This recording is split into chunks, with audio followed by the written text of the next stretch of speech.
once again. As soon as I look at myself on any kind of webcam, I realise that I don't do a lot of grooming. Apologies for that. Now, yesterday I think we got as far as the end of chapter 10, so now we need to do chapter 11 and 12, and I think this is now video number 8. So if you want to listen to this book in order, Skin Game by Alex Spear, that's me, sequel to Fear of Flying. Just try and have a look at the numbers of the videos, and they're all within live. So if you go to my channel, the way that I had to select it was not to go to the bit that says videos, but go to the bit that says live, because I'm doing them as a live stream. Yep. So hopefully you're finding what you need. If not, shoot me an email, alex.spear@live.co.uk. Okay, chapter 11, which is titled Rougarou, and this is dated December 2024. Julie knows that she has not killed this stranger, so who had? Who was he, and why was he now dead? The newspaper headlines have already reverted to the usual nonsense. His murder was salacious enough fodder for the front page for a week or two. But he was from out of town, and the folks of New Orleans have almost forgotten about him. The story around town is that the case can't be solved and the police have closed it down. No more investigations. Everyone got back to their own lives and their own business. As Julie sits down with her boiled egg and sweet tea, she flattens out the picayune with a snap. Tea and coffee leach bones, cause early death, the banner headline reads today. She smiles as she thinks of me, her British friend. She's remembering how I told her that the headlines in England do not have commas. Just one thought, screamed in capitals. Perhaps in London, the same banner headline would read, "Your daily cuppa is killing you." A difference of style. Julie is one of the few in town who still buys a physical newspaper from a newsstand. Let everyone else ruin their eyes squinting at the news on the phones. That's if they read the news at all. She always wondered what it might be like to work in a newspaper printing press and to scream, "Stop the presses," when some amazing story came in that deserved to go on the front page. She throws the newspaper aside and strides out of the house. She rushes from her porch to the bayou just a short distance away and then kicks off her flip-flops. Julie has a need to feel the earth under her bare feet. The springy green turf on the banks of the water looks safe enough. The foliage has been clipped back enough for her to see that there are no snakes. It is possible she could step on fire ants, a bee, or worse, a yellow jacket, but she has to take that chance. She feels the ground beneath her and breathes out slowly. She has not until that moment realized just how tense her jaw is. She consciously lowers her shoulders. She is dimly aware that even her tongue was painfully pressed against the roof of her mouth. She gives her whole body a shake and looks up at the sky. The morning is so humid. She never stops marveling at the moisture in the air. You drink it in as you breathe. Playing in this tropical jungle as a kid with her big brother had been an idyllic childhood. Every week the whole family had gone to church, the kids staying behind for Sunday school, while her mother rushed home to cook. Julie had loved the stories about the Garden of Eden. She related, that made sense to her. She already lived there in a swampy paradise. Where is her big brother now? Until just a few days ago, she had been told that he was dead. She seems to have lost him over and over, estranged, then dead, now missing. Her grief comes in waves. She freezes as she notices the creature she has named the wild wolf out of the corner of her eye. He has silently padded close to her. It terrifies her how she has been so careless and free, oblivious, and now here he is. The dog-like creature seems eerily calm today. What to do? He is between her and her house. She doesn't run anymore at her age, and she doubts she could outrun this lean beast. One spring and he could be at her throat. In a crazy moment, she remembers old fairy stories she has heard me telling to Banksy and Mo. According to my father, the tales that British children are told by the fireside might be Russian or Eastern European in their roots. Sometimes they feature a gigantic wolf in the forest, the big bad wolf. Julie wonders whether this long-legged hound is a coyote or something like that. She thinks that he is the same husky-like dog that had been on her porch the other day. If he is an escaped pet, as she has assumed, living out of doors is making him increasingly unkempt. His fur is looking matted today. In fact, he looks skinny and sick.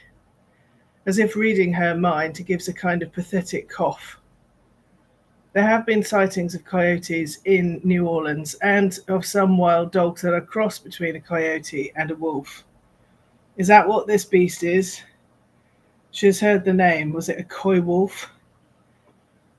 He has a mostly grey pelt, the colour of iron or lead, but his long legs are more what you would call biscuit or khaki. His small eyes are narrowed as he stares her down. Julie tries to mentally run through all the rational thoughts she can have about critters in the wild like this. If he is a coyote and not an escaped pet, then he is unlikely to attack an adult. A child would be in more danger than she is, but at the same time, he might be able to sense that she is elderly and becoming frail. She is alone and in his territory. Don't you have to make yourself look bigger to scare away any animal like this? She is able to take up a stout stick from the ground and she holds it above her head with both hands. She begins to retreat backwards, not turning around, maintaining eye contact. He looks bored. Wolves don't bark, she is thinking. If I can make this weird beast bark, then I will know that it is an escaped pet and not feral. Experimentally, she gives a yell. He doesn't like that, and shrinks back with a look on his face that seems to signify disgust rather than fear. One spiraling slink and he is out of sight in the foliage and the dark green shadows of the very edge of the water. The bayou is his, but he will allow Julie to pass through it, it seems. She slowly walks back to her house, flip-flops in one hand, still brandishing the branch above her head as a precaution. She leaves muddy footprints on the wooden steps that lead up to the glass doors. Ugh, a horrible shock that was, a brush with a wild animal. She sits down at her kitchen table, having first made sure that her doors are locked. She has a bottle of Crown Royal hidden in a large fruit bowl on her dresser. She pours a healthy dose into her glass of sweet tea and sips at it to steady her nerves. She likes to clean to calm down, and she does so now. Cleaning in some of what the locals refer to as old houses always requires a great deal of furniture polish. The colonial style of heavy dark wood makes sense, she supposes, when these Europeans had arrived in a country with more heat and humidity than they were used to. The designs they favoured had to be able to stand up to a lot of water over a long period of time. This is not California with its dry heat. If you live near the beach, you might get a bit of salty spray, but nothing long-lasting. You could have unvarnished wood furnishings on the west coast. You could have an untreated pine wood bed frame with impunity. But raw pine here in New Orleans would soak up the tropical steam from the air and collapse on you within a year. The vapor you breathe in to Julie seems to be the very stuff of life. Julie cannot help but remember playing with her big brother in these dew-drenched playgrounds provided by the bayous. The green colours of their childhood surroundings seems to lend a dreamlike quality to her memories. Could the days really have been so long and hot and perfect? What had it been like for her big brother Roosevelt, having to leave the house once there were too many children, having to make a living when he was still a child himself? She had been fortunate to be the youngest, although at the time she had thought quite the opposite. Julie had wished she had been allowed to get a job and live elsewhere, but she was always the baby. It was not until now that she realised what a burden it was for him to be the oldest and what a sacrifice he had made to help the rest of the family out. She wants to check on me that day and my little boys, Banksy and Mo. We are no longer living in that strange house that my late fiancé built, with the tall, thin windows like arrow slits on a castle. Miss Julie has helped us to move all our things to our new place in St. Roch. We don't like to tell too many people what happened to Wayne, but Julie certainly remembers that he was a loose cannon and had frightened me more than once. Wayne had finally gone completely crazy and then been killed in a motorcycle accident. Julie can't for a moment remember what day it is, her schedule being so blissfully free of deadlines and the demands of other people. She turns the paper over and looks at the top of the front page. Saturday, December 21st, it reads, the shortest day. The winter solstice seems an appropriate time for her to go and get things done. Julie values my opinion and decides to discuss the mystery of the stranger who appeared in our midst and then has been killed. Looking up at the glass doors overlooking her backyard, she gasps as she sees the unwelcome shape of the stray dog standing out on her porch. She freezes as she looks into his small and cold eyes. Far from letting her go home in peace, the creature has stalked her half a mile back to her house. Walking back from the body of the water that gives Bayou St. John its name, she had been totally unaware that this creature had been following her. It is a horrifying thought. Why would he be following her? What was this unspoken battle between them? Miss Julie was never sure whether her skills of prescience were mystical or practical. She has an insight into the situation now, and she feels that perhaps this creature recognizes her, even though they have never met. But she does not know how that could be possible in this world or the next. How hungry can he be? I can't feed you, no. She tries to communicate with her eyes. They say that is when they get the most aggressive, when folks start to let them get too close. Never tolerate anyone disrespecting you, whether humans or wolves. Lopez, her noisy neighbor, comes slamming home. Finally, the spell is broken, and in response to the commotion, the dog streaks away into the cold night. Chapter 12 is called Children, and this is still set in December 2024. Julie realizes she is in the role of an amateur sleuth. She does not have access to police records, but perhaps Charles will look into a few things for her if she has a theory. He has shared with her the latest on the search of the nationwide DNA records. Charles is, as ever, the harbinger of the most gloomy and depressing possible explanation. Miss Julie, I think we have to consider the fact that whoever this guy was who was impersonating your brother had in fact killed your brother at some point in the past. That's a horrifying idea, she manages to splutter. You need to work on your bedside manner, young man. Do try to be a little more sensitive with the families of victims. Remember that I thought Roosevelt was alive until very recently. Now you're telling me he was murdered before this imposter even wrote to me? We do see it, I'm afraid, ma'am. Charles does try to soften his approach. She is right about his brusque manner, and he has been told this before. Think about it like this. Supposing this man who arrived here and was poisoned, just suppose he got to know that your brother, Mr. Roosevelt Obey, that he was receiving income from rental properties, for example, or some other regular benefit, from investments maybe, that meant it was worth somebody's while posing as him. Wouldn't they get caught? Not necessarily, ma'am. Some of these fraudsters just receive the money directly into their bank account. They would not need to go into any office anywhere. If your brother had signed his power of attorney over, whether knowingly or unknowingly, this other man could have taken everything and then murdered the man who trusted him.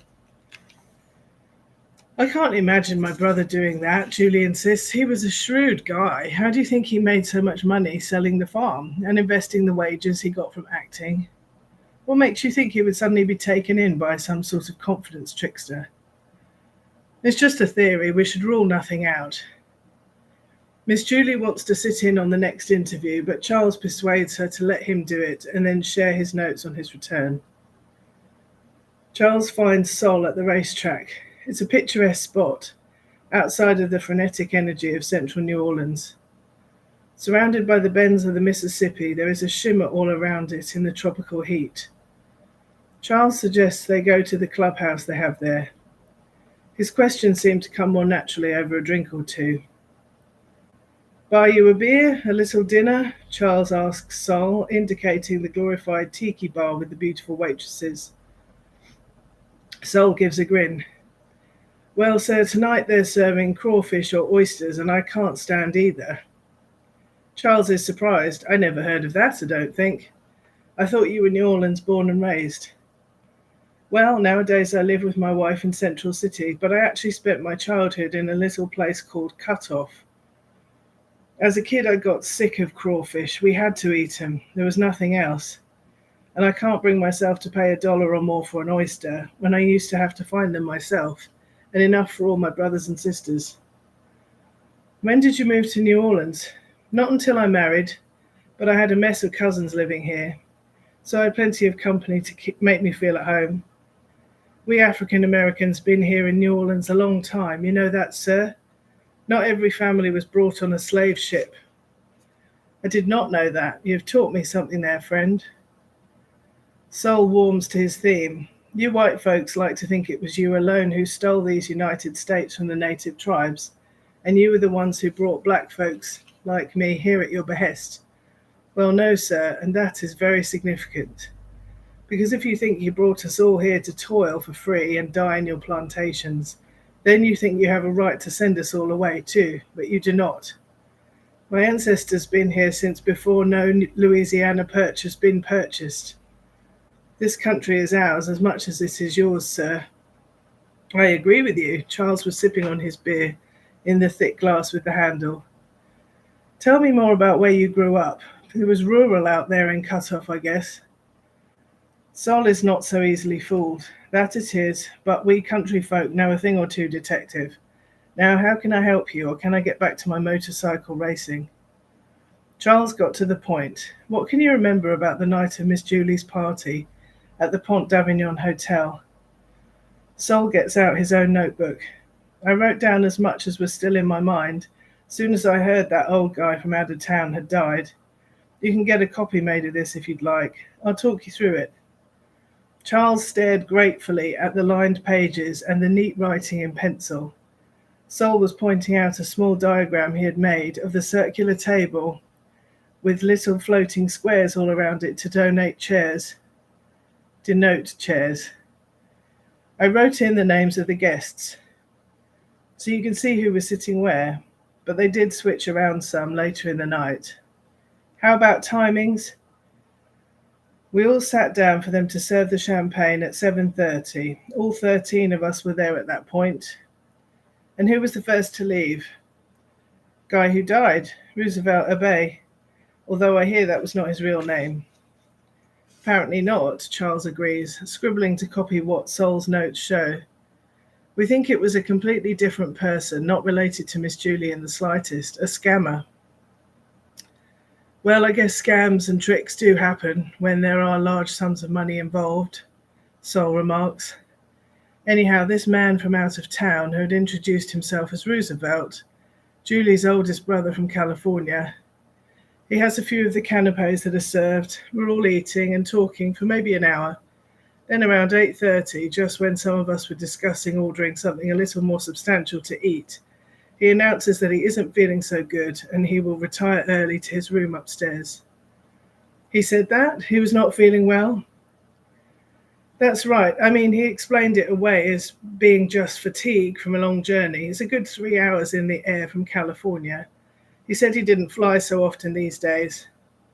He still has a stiff knee from an old injury, I believe. And the airline messed up giving him an extra seat.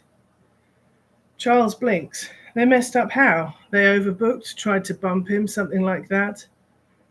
He said that in order to fly comfortably, he would usually book himself a spare additional seat that he had also paid for. He said he found it even better than paying to fly first class. He liked to stretch out, but this time around, some kid had sat in the spare seat, and then he, Roosevelt, had had to move. He had to switch seats on the plane from California, and his knee was all aching and throbbing by the time he got out at Louis Armstrong Airport. Plus, the airline had lost some of his luggage. They lost his luggage? Not all of it, just the carry-on bag that he took with him into the plane, I think he said. He had his checked luggage, but it was irritating him that this cabin luggage was missing. So he was going to go and find out what the hotel staff were doing to get it back, and then he was going to have an early night. He said he would meet Miss Julie the next day for brunch to talk through all the financial arrangements. Charles is doing his creepy trick of writing down every word Sol is saying while staring directly into his eyes. Was he telling the truth? Where did they arrange to meet for brunch? The next day, I mean. Sol flipped through the pages of his notebook. Ruby slipper on magazine. Uptown, very fancy. You know, we have had other murders here, Sol is musing. Oh yes, I know that, sir. These days they come across my desk a bit too regularly. Did you ever hear of that Brit that was killed out here at this very racetrack by his own son? Good God, no, I did not. What an ugly story. Charles can detect a faint gleam of anger in Sol's eyes as he remembers this particular piece of New Orleans history. I wonder what made you think of that, Sol? Well, you know who the son was who murdered his father. Who? Sol is clearly upset. He wipes his eyes as he says, well, the man who died happened to be a very dear friend of mine, name of Banco. And that little Ophelia, who was at Miss Julie's dinner, she was the wife of the murderer. Charles blinks. She's been caught up in a homicide before. Her husband is a murderer. Sol raises his hands, palms down in a soothing motion. But I don't think she would have anything to do with this, Charles. Calm down. She was an innocent bystander both times, surely. Well, it's the end of chapter 12. So I'm going to try and do another couple of chapters shortly. What do you think is going to happen? We're, I guess, like a third of the way through. And now Ophelia's in the frame. I'm excited and I know what happens in the end. So I hope you're enjoying this. Let me know in the chats, in the comments, who do you think done it? Who do you think killed this chap? What do you think's going on? And how about that dog? You think it's a Rougarou?